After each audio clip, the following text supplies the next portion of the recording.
우리가 사는 지구 속은 어떤 상태일까요? 내부 온도가 섭씨 7,200도나 되니 태양이 표면보다 더 뜨거운 곳이죠. 지구 속에는 세상에서 가장 강한 힘이 흐르고 있습니다. 대륙을 움직이는가 하면 산을 만들고 때론 그걸 터뜨리기도 합니다. 그런가 하면 10만 년 동안 녹지 않은 빙하가 공존하는 곳이 바로 지구입니다.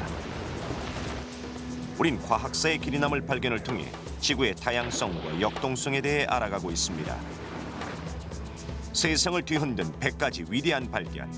이번 시간에는 하늘과 땅속 세계로 떠나보겠습니다.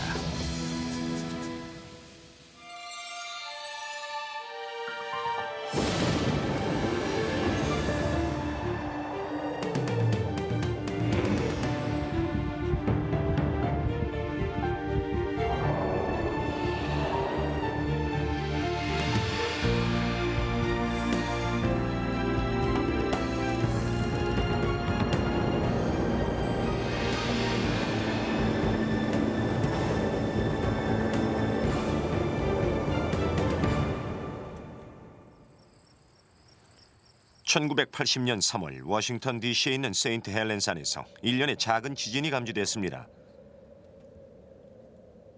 오랫동안 잠들어 있던 화산이 깨어나는 신호였습니다.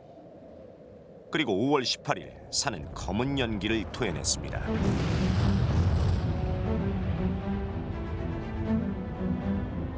그 폭발력은 히로시마에 떨어졌던 원자폭탄의 500배에 달하는 것이었습니다. 뜨거운 화산재 구름이 25km까지 솟아올랐죠.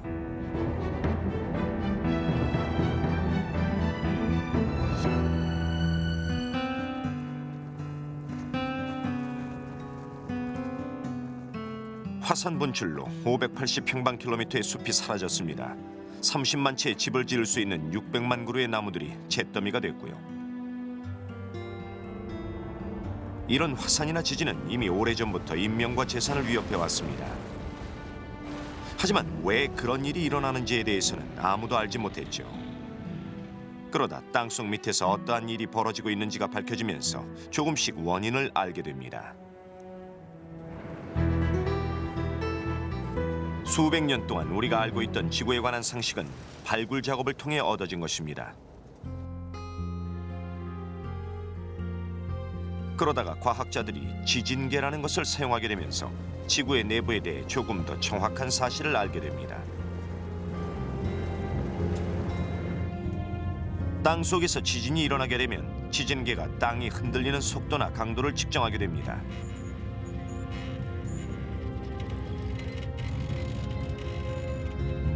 이런 방법을 사용해 과학자들은 지구 안에 여러 개의 층이 있다는 것을 알게 됐습니다.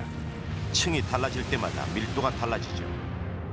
제일 위에 놓인 층은 지구의 표면을 덮고 있는 지각으로서 그 두께가 5km에서 50km까지 다양합니다.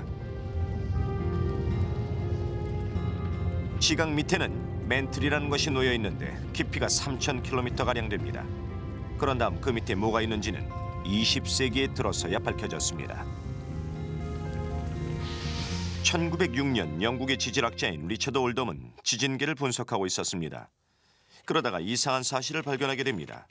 진동이 지구 내부의 중심부까지 도달하지도 않았는데 지진계의 바늘이 잠깐 멈췄다가 다시 떨리기 시작한 것입니다. 진동이 중간에 어떤 장애물에 부딪혀 튕겨져 나오는 것처럼 말이죠.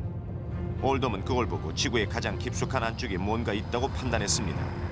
그게 뭔지는 모르지만 진동이 뚫고 들어가지 못할 만큼 아주 단단한 물질이란 판단을 한 것이죠. 지구의 핵은 그렇게 발견됐습니다. 올덤의 발견을 시작으로 많은 과학자들이 지구의 내부에 대해 새로운 사실들을 알아내기 시작했고 우리는 지구 깊숙한 곳에서 벌어지는 일을 알게 됐습니다.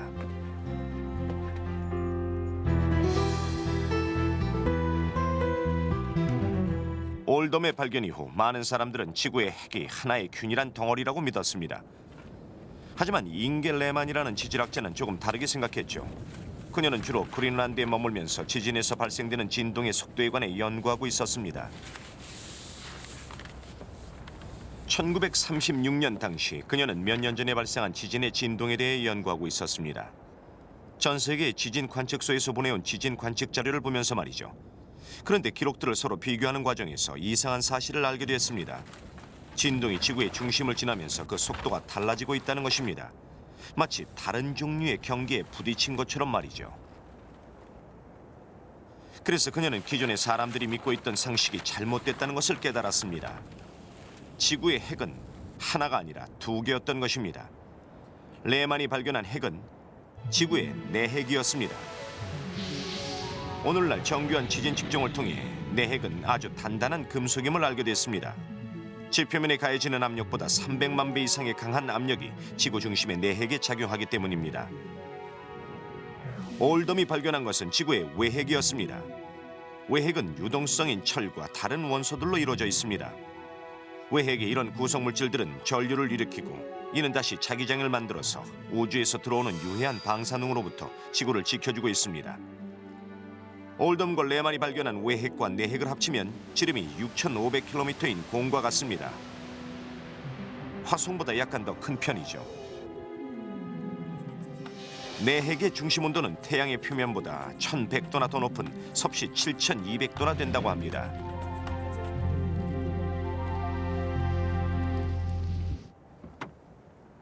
그럼 여기서 내핵과 외핵에 대해 보다 자세히 알아보기 위해 캐서린 존슨 박사님을 만나보도록 하겠습니다.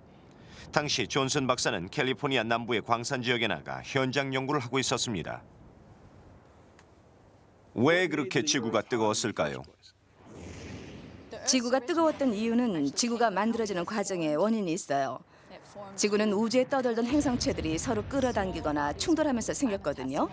이런 미행성체들이 서로 충돌하는 과정에서 엄청난 열이 발생한 겁니다. 우주의 에너지가 모이는 거군요. 네, 서로 충돌하는 과정에서 운동 에너지가 전부 열로 바뀐 거죠. 그 열이 아직 있죠? 네, 아직 간직하고 있어요. 지구가 만들어질 때 중력에 의한 수축이라든가 운석과의 충돌 등으로 온도가 상승했는데요. 그때 밀도가 큰 철과 같은 금속이 지구의 중심부로 이동해서 자리를 잡게 됐죠. 중력 때문인가요? 그렇죠. 그리고 밀도가 비교적 작은 물질들은 멘틀이 됐고 제일 가벼운 게 지표로 이동해서 지각이 됐어요. 이런 과정에서 많은 열이 방출된 겁니다. 완전히 방출된 건 아니죠? 물론이죠. 사실 지금도 지구는 식어가고 있는데요. 워낙 그 속도가 느려서 느끼지 못하고 있는 것뿐이거든요. 사실 처음 원시 시대 지구의 온도와 지금의 온도를 비교해보면 분명 식어가고 있다는 걸 알 수가 있어요. 다만 워낙에 큰 물질 덩어리니까 아주 천천히 식어가고 있다는 거죠. 지구보다 작은 화성이나 달은 더 빨리 식어서 지금 그렇게 추운 거예요. 지구가 지금의 온도까지 내려오기까지 수십억 년이 걸렸습니다. 그건 지구의 중심에 중앙난방처럼 뜨거운 핵이 있기 때문입니다. 올덤과 레만 박사는 핵 이외의 또 다른 화덕의 존재에 대해서는 알지 못했습니다. 지구에 있는 제2의 화덕은 무엇일까요?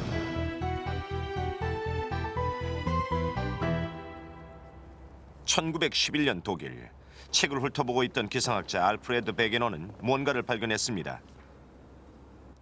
그것은 대서양 건너편 아메리카 대륙에서 발견된 동물과 식물의 화석 그림이었습니다. 베게너는 호기심이 생겼습니다. 어떻게 멀리 떨어진 대륙에 같은 종류의 동물이 살고 있을까요? 그는 남미 대륙의 동쪽 해안과 아프리카의 서쪽 해안을 비교해보면서 두 대륙의 해안선이 딱 맞아떨어진다는 사실을 알아냈습니다.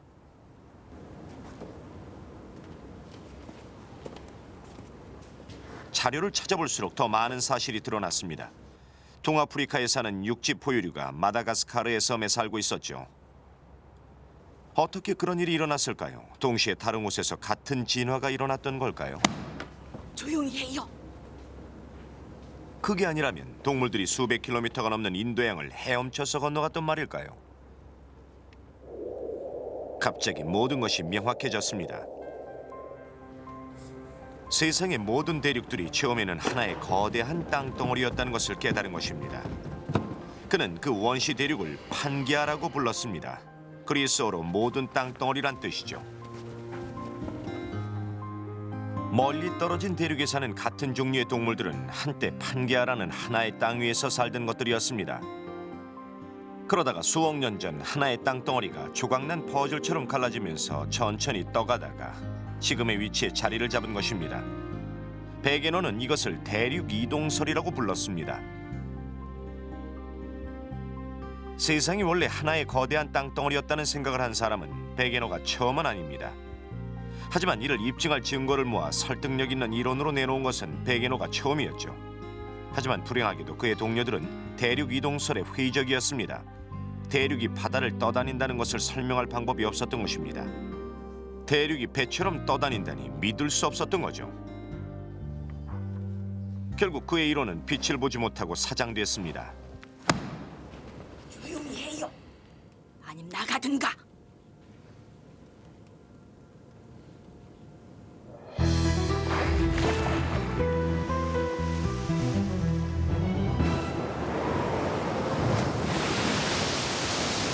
(2차) 세계대전 당시 독일의 유보트가 바닷속을 누비고 다녔습니다. 연합군은 그들을 추적하기 위해 음파 탐지기를 만들어냈고 과학자들은 해저를 조사하기 위해 동원됐습니다. 미국이 전쟁이 뛰어들 당시 해리 헤스는 프린스턴 대학의 교수였습니다. 미 해군 예비군에 속했던 그는 얼마 안가 해군정의 지휘관이 되어 태평양으로 나가게 됩니다. 군함을 해안에 안전하게 대기 위해 헤스는 수심 탐지기를 사용했습니다. 지휘관이자 과학자였던 헤스는 배가 바다 한가운데에 나가 있을 때도 수심 탐지기를 이용해 바다의 깊이를 재곤했습니다. 그런데 예상 밖의 놀라운 사실을 발견합니다. 그때까지만 해도 대부분의 과학자들은 바다 밑이 이렇게 평평하다고 생각했습니다. 이 사막처럼요. 그냥 침전물만 있다고 생각했는데 막상 알아보니 태평양 바다 3km 아래에 완전히 다른 세상이 있다는 것을 발견한 것입니다. 제 눈앞에 보이는 풍경처럼 산이 있고 계곡이 있고 완만한 사면도 있습니다. 이 모두가 화산 활동으로 생긴 것들입니다만 바닷속에 이 모든 게 고스란히 들어있었습니다. 그런데 헤스가 발견한 태평양 해저 산맥은 100대 발견에 들어가지 못했습니다. 그 이유를 지금부터 말씀드리려고 합니다. 하지만 그 주제로 넘어가기 위해 지질학계를 놀라게 한 또 다른 발견에 대해 먼저 얘기해 보도록 하겠습니다. 수년 동안 해양학자들은 대서양을 조사하고 있었고 음파 탐지기를 통해 그 속에 뭔가 거대한 것이 있다는 것을 알아냈습니다. 그리고 1953년 그것이 1930km에 달하는 아주 긴 해저 산맥이란 걸 알아냈습니다. 이른바 대서양 중앙해령이죠. 궁금증을 해소하기 위해 스크립스 해양연구소에서 일하는 지질학자인 닐 드리스콜 박사를 만나봤습니다. 가장 놀랐던 건 뭐니 해도 바다 밑에 화산 활동으로 생긴 아주 거대한 산맥이 있다는 사실이었습니다. 대서양 중앙해령의 높이가 얼마나 되나요? 해저의 깊이가 대략 4,000에서 5,000m 가량 되는데 중앙 해령은 평균 해저보다 2,500m 정도 높은 곳으로 관측됐습니다. 더욱이 놀라운 건 이런 해저 산맥들은 대서양뿐 아니라 다른 대양에도 분포되어 있다는 사실입니다. 생각했던 것보다 훨씬 높네요. 예, 그럼 여기서 다시 해리 헤스 교수의 얘기로 돌아가 보겠습니다. 대서양 중앙해령 주변의 음파 측정과 지질 분석을 해본 결과 헤스는 기존의 상식과 이해를 뛰어넘는 놀라운 사실을 알게 됩니다. 대서양의 바닥이 시간이 흐를수록 아주 조금씩 중앙해령에서 멀어지고 있다는 사실입니다. 다시 말해 해저가 옆으로 벌어지고 있다는 것이었죠. 헤스는 그에 대해 해령 주변의 땅속에서 끓어오른 용암이 물속으로 나와 식으면서 새로운 지각을 만들어낸다라고 설명했습니다. 그 결과 기존에 있던 해저는 점점 옆으로 벌어지고 그 자리를 메우는 해양 지각이 계속 생기게 됩니다. 헤스는 이것을 해저 확장설이라고 불렀습니다. 헤스는 자신의 이론을 뒷받침하기 위해서 모든 자료를 모았습니다. 그런데 이론을 따르자니 모순이 생긴 거예요. 해저가 퍼지면서 새로운 땅이 자꾸 생겨난다면 지구가 커진다는 뜻인데 그건 아니잖아요. 그렇죠, 늘 그대로죠. 예, 그래서 그는 이런 생각을 했습니다. 만약 지구 어느 한쪽에서 새로운 땅이 생긴다면 그 면적만큼 다른 곳에서는 사라지고 있다고요. 확산된 해저 지각이 대륙 지각 밑으로 들어가는 리사이클 현상을 서브덕션이라고 합니다. 한쪽에서 땅이 늘어나고 한쪽에선 그만큼 줄어든다는 게 상상하기 힘든 일이지만 이런 해저 확장은 지구 전체의 지각 변동에 비하면 빙산의 일각에 불과합니다. 결국 화산이라는 것도 헤스 교수의 해저 확장설이 받아들여지면서 어둠 속에 묻혀있던 베그너의 판기아 이론도 빛을 보게 됩니다. 대륙이 어떻게 움직일 수 있는지 설명할 방법이 생긴 거죠. 안 믿어지네요. 아니, 알고 보면 간단합니다. 네, 궁금한데요. 1960년대에 이르자 해수와 백운의 이론은 하나로 통합되어 지구가 여러 개의 대륙판으로 되어 있다는 것까지 알게 됩니다. 그리고 우리 지구가 얼마나 역동적이고 복잡한 땅덩어리로 되어 있는지 속속 밝혀지죠. 과학자들은 지구의 지각만 움직이는 것이 아니라 땅덩어리가 여러 조각의 판으로 되어 있다는 것을 알아냅니다. 이러한 대륙판들은 맨틀의 대류에 의해 이리저리 움직이게 됩니다. 정말 재밌네요. 한편으론 기막혔을 것 같기도 하고요. 어떻게 땅덩어리가 움직일 수 있을까요? 사람들은 안 믿는 분위기였을 것 같은데 말이죠. 네, 맞아요. 하지만 손톱이 자라도 천천히 움직이니까. 잘하는 걸 못 느낄 뿐이죠. 예. 하지만 시간이 쌓이면 엄청난 결과가 나오죠. 1년이라는 단위로 생각하면 겨우 몇 센티미터밖에 안 움직인 거지만 수백만 년을 생각하면 수십 킬로미터가 움직이게 되는 거고 쭉 거슬러 올라가 2억 5천만 년 전으로 되돌아가 본다면 지구의 땅덩어리는 하나였다는 결론이 나오는 겁니다. 역으로 생각해서 지금은 이렇게 떨어져 있지만 언젠가 다시 하나가 되는 것도 가능하다는 얘기죠. 어떻게 그럴 수 있죠? 그건 왜냐하면 지금 태평양은 계속 서부덕선이 일어나서 줄어들고 있는 반면에 대서양은 조금씩 늘어나고 있는 추세거든요. 이런 식으로 대서양이 점점 벌어지고 태평양은 점점 좁아지면 결국엔 아메리카 대륙과 아시아 대륙이 다시 붙게 되고 태평양은 사라지게 된다는 결론이 나오는 겁니다. 정말 신기하군요. 정말 신기하군요. 그렇다니까요. 처음엔 지질학자들도 안 믿는 분위기였어요. 다들 그랬겠네요. 반신반의하면서. 하지만 무조건 거부할 수도 없었죠. 현상을 완벽하게 설명하는데 진짜 어쩌겠습니까? 틀린 말이 아니니까요. 예, 해저 확장은 거부할 수 없는 진실인 겁니다. 대륙판에 대해 알게 된 과학자들은 지구의 모습이 바뀔 수 있다는 것을 알았습니다. 이러한 역동적인 변화를 관찰할 수 있는 곳이 바로 캘리포니아의 해안선입니다. 지구에서 가장 큰 태평양판과 북아메리카판이 충돌하는 곳이죠. 충돌 결과 여러 가지 현상이 발생하는데 그 하나가 화산 분출입니다. 해양판이 대륙판 밑으로 들어갈 때 생기는 일이죠. 무거운 해양판이 대륙판 밑으로 들어가면서 해수가 남게 됩니다. 이때 해수는 판과 판이 충돌하면서 생기는 열기를 식혀주는 역할을 하게 되고 화산 활동이 쉬운 여건을 만들게 됩니다. 휘튼이나 샤스타산의 화산 분출도 그런 경우인가요? 예, 말하자면 그런 셈이고 더 딱 맞아 떨어지는 경우는 안데스 산맥이라고 할 수 있습니다. 바닷속에도 이런 화산을 찾아볼 수 있는데 중앙 해령 주변에 보면 해저보다 2km 정도 높은 해저 산맥들이 군데군데 있습니다. 어떤 건 사슬처럼 길게 엮여져 늘어서 있죠. 또 주향 이동 단층이란 것도 생깁니다. 그건 뭐죠? 두 개의 단층이 부딪힐 때 이렇게 수평으로 이동된 겁니다. 땅덩어리가 부딪혀 그렇게 되면 부드럽게 되는 게 아니라 구부러지고 틀어지겠죠. 그런 굴곡에 의해 맞물리게 되는 거고요. 그렇군요. 그러면서 아주 많은 양의 에너지가 분출하게 되는 것이죠. 그게 소위 지진이군요. 네, 땅이 아주 심하게 흔들리니까요. 그럼 지진 때문에 이 모든 걸 알게 된 거군요. 네, 지진을 통해 대륙판의 움직임을 이해하는 데 필요한 요소들을 알아냈습니다. 각 판의 경계에 대해서도 알게 된 것이고요. 그럼 화산 활동은요? 물론 화산이 터지기 전에도 여러 가지 전조 증상이 나타나는 건 맞습니다. 흔들림이요? 예, 그건 마그마가 위로 올라오면서 많은 양의 압력을 분출하는데 그게 바로 진동입니다. 그럼 여기서도 판의 움직임을 알 수 있나요? 물론이죠. 여기 해변가 절벽을 살펴보면 바닷속 500m 밑에 있었던 침정물이 그대로 보이거든요. 밑에 있던 층이 솟아오른 거죠. 운이 좋다면 판의 움직임은 이렇게 우리 주변에서도 볼 수 있습니다. 지금까지 우리는 지구 속에서 어떠한 일이 벌어지고 있는지 위대한 발견을 통해 알아봤습니다. 그 다음 우리의 눈을 뜨게 한 위대한 발견은 저 하늘 위에 관한 것입니다.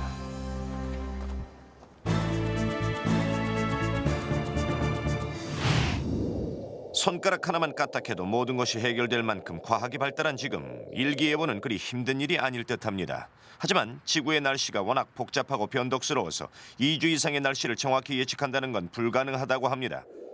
좋았던 날씨가 갑자기 사납게 변하는 건 흔한 일이죠.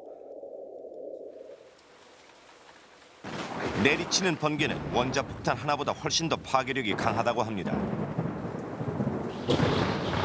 웬만한 중소도시가 몇 달간 쓸 수 있는 전력이죠. 단 한 번의 번개는 1억 볼트의 전기를 띠고 있고 이때 그 주변의 공기는 섭씨 27,800도까지 솟구치는데 그건 태양 표면보다 5배나 높은 온도입니다.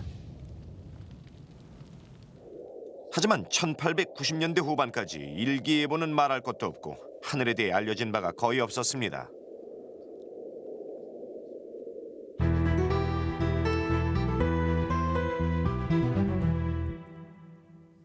프랑스 기상학자인 레옹 드 보로는 수백 개의 무인 열기구를 띄웠습니다. 각 열기구마다 상층권의 조건을 기록할 수 있는 일련의 기록 장치를 달았습니다. 그것은 온도계는 물론이고 기압계 그리고 습도를 잴 수 있는 습도계였습니다. 드보로는 기구에 의해 수집된 자료를 통해 대기권이 두 개의 층으로 나뉘어져 있다는 사실을 발견했습니다. 각각의 층은 뚜렷한 기상 특징을 지니고 있었습니다. 그 첫 번째 층은 지표면에서 16km 상공부터 시작되고 있습니다. 드보로는 이 층을 대류권이라고 불렀습니다. 구름이 만들어지고 날씨가 형성되는 곳입니다. 그곳에선 시속 320km의 제트 기류가 흐르고 있습니다. 두 번째 층은 지표면에서 48km 위에 있는 곳부터 시작되는데 이를 성층권이라고 부릅니다. 드보르의 이런 발견은 대기권에 대해 새로운 눈을 뜨게 해주었고 날씨와 기상에 관한 현대적인 연구의 시작을 알렸습니다.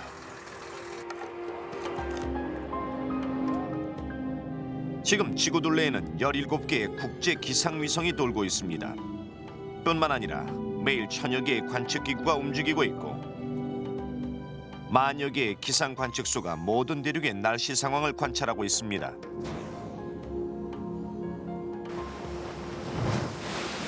그럼 왜 이렇게 날씨에 관심이 많은 것일까요? 시기적절한 기상 예보가 수많은 인명을 구할 수 있기 때문이죠. 그뿐인가요? 경제는 또 어떻고요? 미국에서만도 전체 경제 활동의 3분의 1이 날씨가 어떻게 변하느냐에 따라 좌지우지된다고 합니다. 그러니 이 발견의 중요성은 더 이상 강조하지 않아도 될 것 같군요.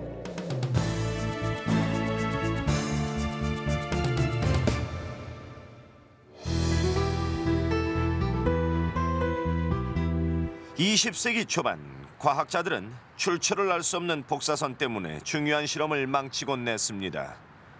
하지만 그런 회방꾼이 어디서 오는지 알 수 없었죠. 그러다가 물리학자인 헤스에 의해 복사선에 대한 비밀이 밝혀집니다.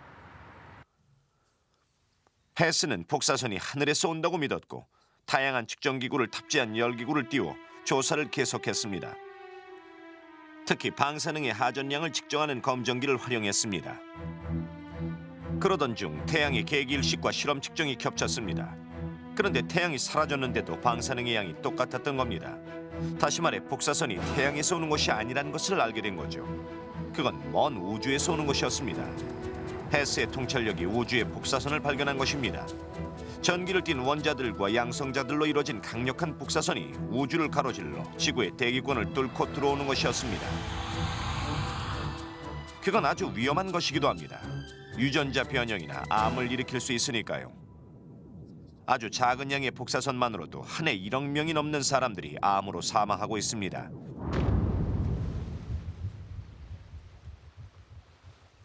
우주의 복사선을 발견한 헤스는 오스트리아 사람이었는데 이 발견으로 1936년 노벨상을 받았습니다. 하지만 노벨상도 헤스 부부를 나치로부터 보호해주지 못했습니다. 유대인이었던 부인 때문에 집단 수용소에 보내질 운명이었던 것이죠. 하지만 한 독일 비밀 경찰 간부가 미리 귀띔을 했죠. 체포 직전에 오스트리아를 떠날 수 있었습니다. 1946년 미국 시민권을 얻은 헤스는 엠파이어 스테이트 빌딩 옥상에서 과학 실험을 재개할 수 있었습니다. 그 후 포드 대학의 교수가 된 헤스는 그곳에서 다른 종류의 방사선 측정을 시도했습니다. 뉴욕시를 한눈에 내려다볼 수 있는 빌딩 꼭대기에 올라간 이유는 빗방울을 채집해 방사선의 양을 측정하기에 알맞았기 때문입니다. 그가 방사선에 관심을 보인 것은 그로부터 1년 전 히로시마에 떨어진 원자폭탄 때문이었습니다. 그는 원폭의 방사능 분진이 멀리 떨어진 곳에도 영향을 미칠 수 있다고 생각한 최초의 과학자였던 것입니다. 우주 복사선이 어디서 오는지 아직은 확실치 않습니다. 혹자는 우주에서 거대한 별이 수명을 다해 폭발하는 초신성 현상에서 온다고도 하고 우주가 시작될 때 생긴 빅뱅에서 유래한다고 설명하는 이들도 있습니다. 복사선이 어디서 오든 지구의 강력한 자기장이 유해한 복사광선이 들어오지 못하게 차단해주고 있습니다.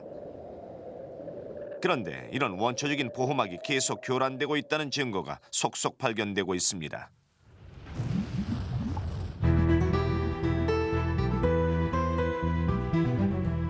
앞에서도 잠깐 말씀드렸지만 지구의 자기장은 태양에서 오는 유해한 광선을 막아 지구의 생명체를 지켜주는 원초적인 생존 시스템입니다. 하지만 1906년 프랑스의 지질학자인 베르나르 브로네스가 자기장에 관한 놀라운 발견을 하게 됩니다. 브로네스는 당시 프랑스 중부에서 발생한 화산 활동으로 생긴 바위의 모양을 관찰하고 있었습니다. 화산에서 나온 용암은 지구 내부 깊은 곳에서 나온 광물질이 들어 있습니다. 뜨거운 용암이 흘러가다 서서히 식으면서 단단하게 굳는데 용암 안에 들어있는 금속 입자들 때문에 지구의 자기장을 따라 일정한 모양을 만들게 됩니다. 나침반이 반응하는 것처럼 말이죠. 이렇게 굳은 용암들은 지구의 자기장이 어떻게 작용하고 있는지 잘 보여주고 있습니다. 그런데 철입자를 지닌 용암석 중 지구의 자기장과 반대 방향으로 작용한 것을 발견했습니다. 나침반의 바늘도 남과 북을 바꿔서 가리키고 있었고요. 발견은 그 순간에 이루어졌습니다. 브루네스는 과거 어느 시점에 지구의 자기장이 현재 방향과 반대로 작용한 적이 있다는 사실을 깨달은 것입니다. 이것은 아주 중요한 발견이었습니다. 그건 지구가 우리의 상상과 달리 끊임없이 변하고 있는 역동적인 별이라는 것을 알려주는 증거였습니다. 과학자들은 지난 2000만 년 동안 60번 정도 자기장의 방향이 바뀌었다는 것을 알아냈습니다. 대략 30만 년에 한 번씩 바뀐 것이죠. 어쩌면 지금 이 순간에도 자기장의 역전 현상이 일어나고 있는지 모르겠습니다. 왜냐하면 지구 자기장의 힘이 지난 150년 동안 10%나 감소했기 때문이죠. 왜 이런 일이 일어나는지는 아무도 알지 못하는 가운데 그 원인에 대한 궁금증만 커졌습니다. 이러다 지구의 자기장이 모두 사라지면 어떻게 될까요? 화성을 보면 그 답을 얻을 수 있습니다. 과학자들은 한때 화성에도 중심핵과 같은 용광로가 있고 여기서 만들어내는 자기장이 있었을 거라고 추측하고 있습니다. 우리 지구처럼요. 하지만 어느 시점에 이르러 화성의 내부가 차갑게 식어버렸습니다. 중심 열원이 사라진 화성은 죽음의 별이 된 것이죠. 자기장도 사라지고 우주와 태양에서 오는 유해한 광선이 무차별적으로 쏟아지면서 생명을 파괴한 것입니다. 그런 일이 지구에서도 벌어질까요?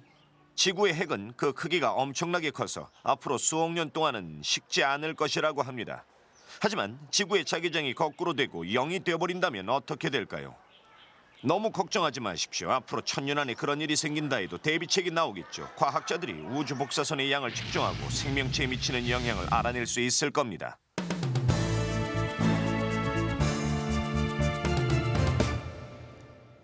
그럼 이제 다음번 발견을 소개해야겠군요. 다음번 발견은 퍼즐 맞추기에서 시작됐습니다. 19세기 초기의 유럽의 과학자들은 위도가 낮은 곳에 있는 바위의 모양이 위도가 훨씬 높은 북쪽에 있는 것과 닮은 꼴이라는 걸 발견했습니다. 누가 바위를 옮겨놓은 걸까요? 이에 대해 어떤 이들은 거대한 빙하가 떨어져 나오면서 같이 묻혀나온 바위들이 지금의 자리에 박히게 됐다고 설명했습니다. 지구에 빙하기가 있었다는 가설은 이렇게 시작됐습니다.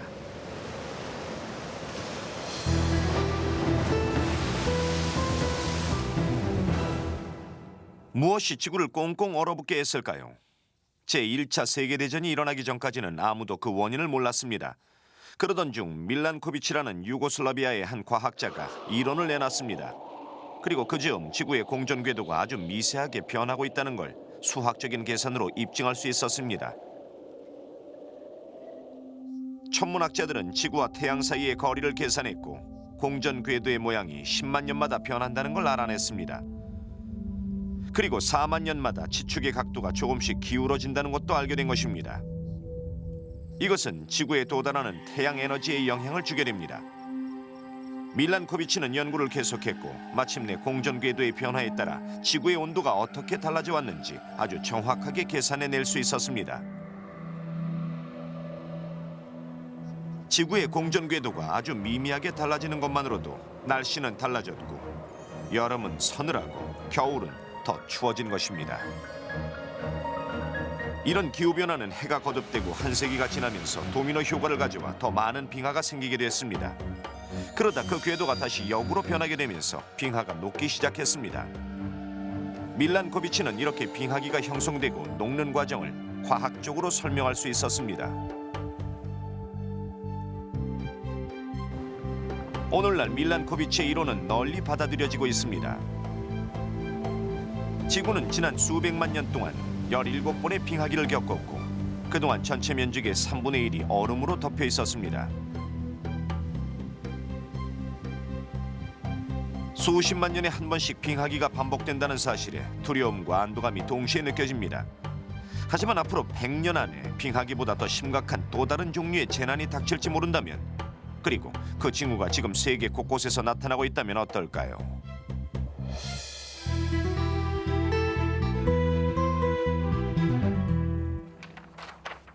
여기는 노스캐롤라이나 애슈빌에 있는 국립기후자료 통계센터입니다.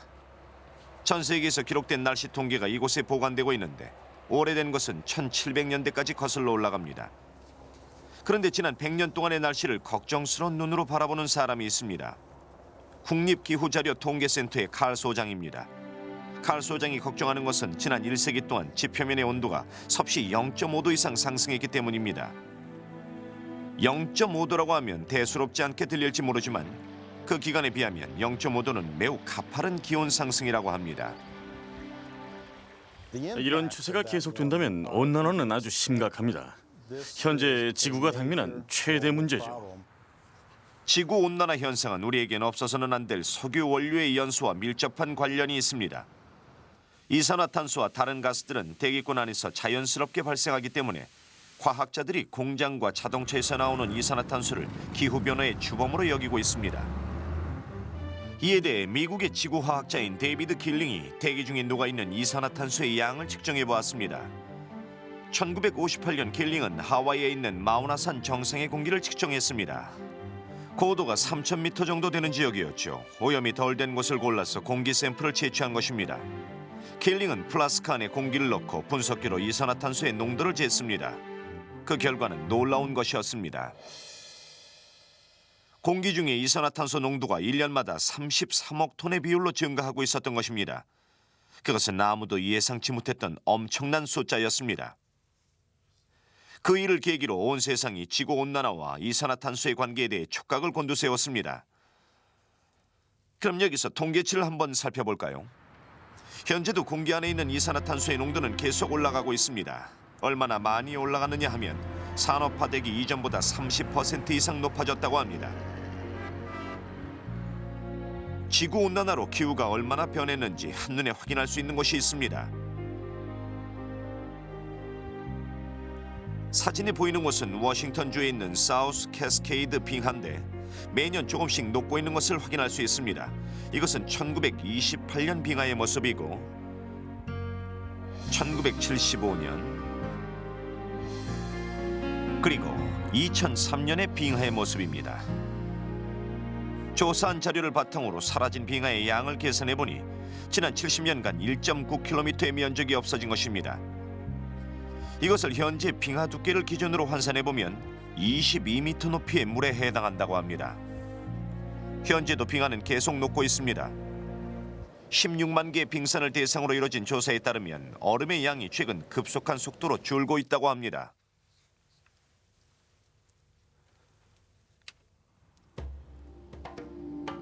현재 대부분의 과학자들이 지구가 더워지고 있다는 사실에 대해서는 의견 일치를 보이고 있지만 그 원인이 이산화탄소인가에 대해서는 논란이 적지 않습니다. 하지만 그런 논란에도 불구하고 지구온난화에 대한 연구는 그 어느 때보다 활발하게 이루어지고 있습니다. 컴퓨터 가상 모델을 통해서 예측해본 지구온난화의 결과는 더욱 심란합니다. 그것은 빈번한 홍수와 전 세계 생태계의 황폐화입니다.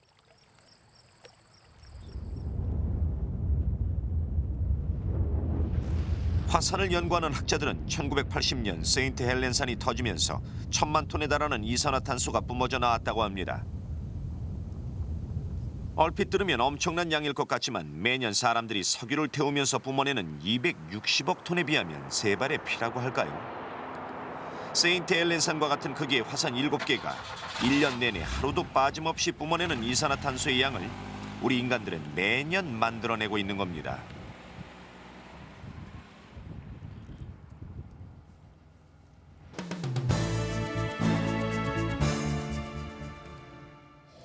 고대 빙하기에서부터 현재의 온난화까지 지구의 기후는 변화무쌍합니다.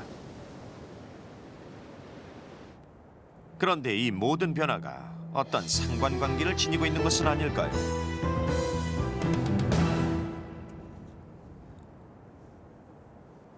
수백 년 동안 사람들은 지구의 모습이 노아의 홍수와 같은 대참사 이후에 생겼다고 생각해 왔습니다. 하지만 1800년대 초기 옥스퍼드를 졸업한 변호사 찰스 라이엘은 이런 믿음을 깨고 지질학의 혁명을 일으켰습니다.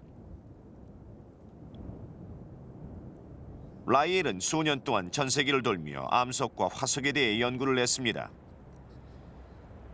수집한 암석 조각들을 하나하나 비교해보면서 바위마다 서로 다른 이야기를 하고 있다는 사실을 알아내게 됩니다. 화산 폭발 같은 재앙이나 지진, 홍수는 눈 깜짝할 새에 지구에 영향을 미치는 반면 지질의 변화는 아주 오랜 시간을 두고 자연스럽게 이루어졌던 것이죠. 바람과 물에 의한 침식, 추위와 더위에 의한 순환 등이 그런 것이었습니다. 그리고 이런 변화는 안반층에 기록되어 있습니다. 라이엘의 통찰력이 한층 돋보인 것은 이런 변화가 아주 오랜 세월을 두고 조금씩 이루어졌다고 판단한 것입니다. 라이엘은 이 지구가 생각보다 훨씬 더 오래됐으며 이런 사실을 입증할 수 있는 증거들을 모아 지질학의 원리라는 책을 발간했습니다. 지질학의 원리는 현대 지질학의 탄생을 알리는 책이었습니다. 여기서 MIT 공대 지질학과 샘 버링 교수를 만나보죠. 라이엘은 이탈리아와 베수비오 화산을 여행하는 도중 자신의 생각을 구체적으로 굳힐 수 있었습니다. 거기서 그는 산들이 일련의 흐름으로 형성된 것을 보았습니다. 그걸 보고는 화산이 언제 분출되었는지 알 수 있었는데 그것 자체가 기록과 같아서 그걸 보고 화산이 수만 년 된 것이라고 확신했습니다. 당시 어떤 것의 연도를 알아낸다는 것 자체가 매우 혁신적인 것이었죠. 또 화산의 분출 방향을 보고도 당시 지구가 초기의 지구와 다르다는 사실을 추정해낼 수가 있었습니다. 몇 세기 동안 어떤 변화가 있었고 지금도 전문가들은 이에 대해 논란이 많은 게 사실입니다. 대륙판이 45억 년 전에 움직였는지 아니면 그보다 훨씬 전에 움직였는지 확실치 않습니다. 오늘날 많은 사람들이 찰스 라이엘을 지질학계의 찰스 다윈이라고 합니다. 실제 두 사람의 관계는 세상에 지대한 영향을 주게 됩니다. 다윈은 비구로를 타고 세계를 항해하는 중에 짬짬이 라이엘의 책을 보았고 그 책을 읽으면서 깨달은 것이 있었습니다. 사실 다윈은 진화에 대해 어떻게 설명할까 고민했었는데 라이엘의 책에 답이 있었던 것입니다. 그건 시간이 흐르는 한 모든 게 변한다는 거였습니다. 라이엘의 발견은 지구의 연대에 대한 사람들의 관심에 불을 붙였습니다. 그때까지만 해도 대부분의 사람들은 막연히 지구가 어린 별이라고 생각했죠. 하지만 라이엘의 책이 발간된 후 구체적인 지구의 나이를 알고 싶어 했습니다. 그에 대한 대답은 다음번 발견에서 찾아보죠.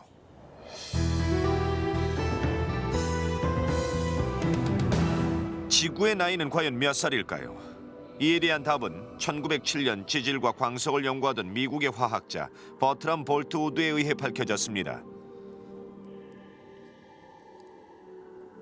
사실 과학계에서는 이미 자연의 바위 속에 우라늄과 같은 방사능 원소가 들어있다는 것을 알고 있었습니다.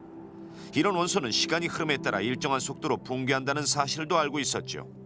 그런 속도는 늘 일정했습니다. 방사능 원소의 붕괴 속도를 연구하던 볼트우드는 우라늄이든 광석 안에 항상 납성분의 흔적을 발견할 수 있었습니다. 그건 우라늄이 서서히 붕괴되면서 마지막으로 남는 것이 납이라는 것을 시사하는 것이었습니다. 볼트우드는 관찰한 결과를 모두 종합해 암석의 샘플 속에 남은 납의 양을 측정해서 방사성 원소의 붕괴 속도로 계산했고 그 결과 암석의 연대를 알아냈습니다. 그의 발견은 혁신적인 것이었습니다. 이제 세상은 지구의 지질학적인 나이를 계산해낼 수 있는 정확한 도구를 확보하게 된 것입니다. 그것을 두고 방사능 연대 측정이라고 합니다. 방사능 연대 측정법이 얼마나 멋진 것이냐면요. 여기 이 그랜드 캐년의 바위들이 대체 몇 살이나 된 건지 비교적 정확하게 알 수 있다는 겁니다. 다시 말해 계곡이 이런 형태로 자리 잡기 이전에 지층 하나하나가 어떻게 생겼는지 알 수 있다는 뜻이 되죠. 계곡 저 아래쪽에 있는 바위들은 대략 17억 년에서 18억 년 된 것으로 추정되는데 맨 위에는 5억 3천만 년 전의 암석들이 뒤덮여 있습니다. 만약 이런 연대 측정법이 발견되지 않았다면 지층의 연대를 제대로 파악하는 건 불가능했을 테고 몇십억 년은 놓치고 지나쳤을 것입니다. 다른 곳은 지층의 연대가 잘 조사되었지만 아쉽게도 여긴 아직 그만한 수준에 이르지 못하고 있습니다. 뭐 있어도 불완전한 게 대부분이죠. 그렇다면은 1900년대만 해도 지구의 나이를 재는 일이 불가능했다는 말이군요. 그냥 막연하게 몇십억 년이라고 했던 거잖아요. 사실 100년 전만 해도 우리가 뭘 지고 있는지 몰랐다고 해야 하는 게 맞겠죠. 그냥 막연히 한 20억 년 정도 됐을 거라고 추정하고 있었는데 그것도 사실 그때로 봐선 아주 획기적인 발견이라고들 했거든요. 하지만 실제 지구 나이의 절반에도 못 미치는 추측일 뿐이었죠. 그러다가 1950년대에 들어와서 별의 나이를 제대로 계산해낼 수 있었고 그때서야 지구의 나이가 최소 45억 년은 됐다고 알게 된 겁니다. 45억 년이라는 시간이 얼마나 긴 시간인지 감이 안 오신다고요? 그럼 이렇게 비교해 볼까요? 만약 지구의 나이를 24시간으로 환산해 본다면 100만 년이라는 시간은 30분과 같고 인간이 문명 생활을 한 건 단 1초에 불과한 것이 됩니다. 그야말로 똑딱하는 짧은 순간인 거죠.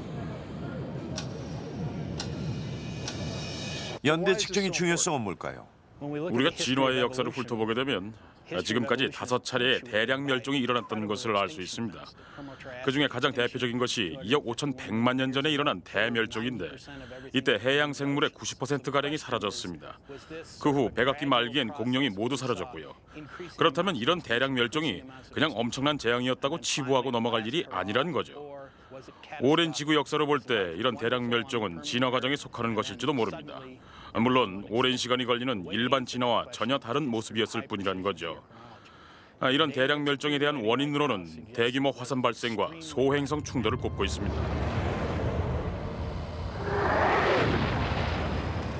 제가 방금 소행성 충돌에 대해 말씀드렸는데요. 이를 뒷받침하는 것들이 세계 곳곳에서 발견되고 있습니다. 호주라든가 멕시코 주변에서 찾아낸 거대한 운석고를 조사해본 결과 멸종 시점과 맞아떨어지고 있습니다. 사실 멸종이라는 걸 이해할 때 어떤 종들이 사라졌다는 것 그 자체보다는 멸종으로 인해 생태계에 어떤 일이 벌어졌는지를 이해하는 것이 더 중요하다고 봅니다. 파괴된 자연이 다시 회복되는데 얼마나 많은 시간이 걸리는지, 모든 게 말살된 상태에서 새로운 종들이 등장해 생태계를 채워나가길 기다리는 것과 같습니다. 그럼 그런 멸종이 없었다면 어땠을까요? 그럼 우리 인간은 존재하지 못했을 거고 지구 환경도 지금과 완전히 달랐을 겁니다. 이런 웅장한 계곡을 보면서도 이걸 바라보는 느낌이 남다르시겠군요. 예. 누구나 감탄하는 웅장한 곳이지만 글쎄요. 이곳에 많은 자료가 담겨 있다는 생각을 하고 본다면 뭔가 차원이 다르겠군요. 예, 그게 뭐랄까, 저길 바라보고 있으면 우리가 와서 그 안에 든 정보를 캐내가길 바라고 있는 것 같아요. 물론 저 바위들이 우리를 위해 저곳에 있는 것은 아니지만요. 할 게 너무 많아요. 말씀을 들으니 정말 천생 과학자시군요. 그런가요? 지구는 복잡하고 역동적인 별입니다. 지각이 흔들리고 멘틀이 움직이는가 하면 대기는 끊임없이 변하고 있습니다. 지구에 사는 모든 생물들이 이런 변화에 맞춰 살아가고 있습니다. 과거에 그랬듯 현재에도 그리고 미래에도 지구 환경과 생명체 간의 팽팽한 줄다리기는 계속될 테니까요.